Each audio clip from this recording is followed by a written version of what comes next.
विदेश मंत्री एस जयशंकर ने अपने हालिया अमेरिका दौरे के दौरान वॉशिंगटन डीसी में अमेरिका के शीर्ष नेताओं के साथ कई अहम बैठकें की। इस दौरान उन्होंने अमेरिकी ट्रेजरी सेक्रेटरी स्कॉट बेसेंट और अमेरिकी विदेश मंत्री मार्को रूबियो से अलग अलग मुलाकात की। ये दौरा ऐसे समय में हुआ है जब भारत और अमेरिका के बीच व्यापारिक और रणनीतिक रिश्ते तेजी से मजबूत हो रही हैं। जयशंकर की ये मुलाकातें उस बड़े व्यापार समझौते के ठीक बाद हुई जिसकी घोषणा अमेरिकी राष्ट्रपति डोनाल्ड ट्रंप ने प्रधानमंत्री नरेंद्र मोदी से बातचीत के बाद की थी। इस समझौते के तहत अमेरिका ने भारतीय सामान पर लगाए जाने वाले रेसिप्रोकल टैरिफ को 25% से घटाकर 18% तक कर दिया है, जिसे तुरंत लागू कर दिया गया है। इसे भारत के लिए एक बड़ी आर्थिक राहत के रूप में देखा जा रहा है।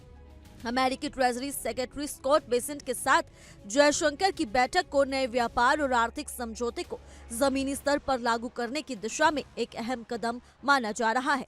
इस बैठक में दोनों देशों के बीच व्यापार को आसान बनाने, एक दूसरे के बाजारों तक बेहतर पहुंच और नियम कानूनों में तालमेल जैसे अहम मुद्दों पर विस्तार से चर्चा हुई।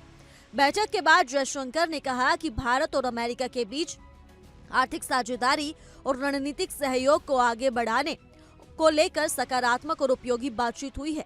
अधिकारियों का मानना है कि ये बैठक केवल राजनीतिक सहमति तक सीमित नहीं थी, बल्कि इन फैसलों को ठोस नीतियों और व्यवहारिक योजनाओं में बदलने की दिशा में भी एक मजबूत पहल है।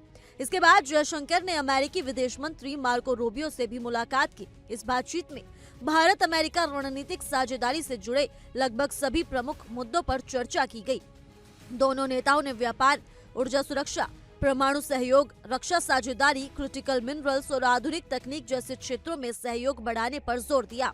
जयशंकर ने बताया कि दोनों देशों ने आपसी हितों को आगे बढ़ाने के लिए आने वाले समय में विभिन्न संस्थागत बैठकों और उच्च स्तरीय संवादों को जल्द आयोजित करने पर सहमति जताई है।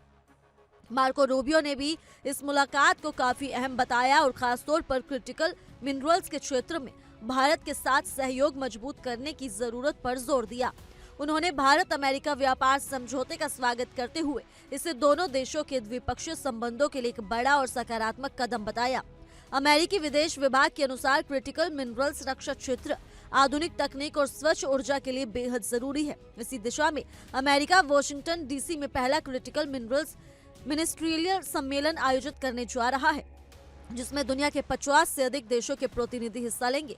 अमेरिका द्वारा टैरिफ में की गई कटौती से भारतीय निर्यातकों को बड़ा फायदा मिलने की उम्मीद है, खासतौर पर मैन्युफैक्चरिंग सेक्टर, फार्मास्यूटिकल्स और रिन्यूएबल एनर्जी जैसे क्षेत्रों को इससे मजबूती मिलेगी। जयशंकर ने कहा कि ये फैसला भारत में रोजगार बढ़ाने, आर्थिक विकास को गति देने और नवाचार को प्रोत्साहित करने में मदद करेगा। उन्होंने इसे मेक इन इंडिया पहल से भी जोड़ा और कहा कि इससे भारत को एक वैश्विक मैन्युफैक्चरिंग हब बनाने के लक्ष्य को बल मिलेगा। वहीं अमेरिका के आंतरिक मंत्री डग बर्गम ने कहा कि इस देश चीन पर अपनी निर्भरता कम करना चाहते हैं और इसी वजह से वे इस तरह की वैश्विक साझेदारियों में रुचि दिखा रहे हैं। फिलहाल के लिए इस रिपोर्ट में सिर्फ इतना ही। ज्यादा जानकारी के लिए जुड़े रहिए इंडिया डेली के डिजिटल प्लेटफॉर्म के साथ।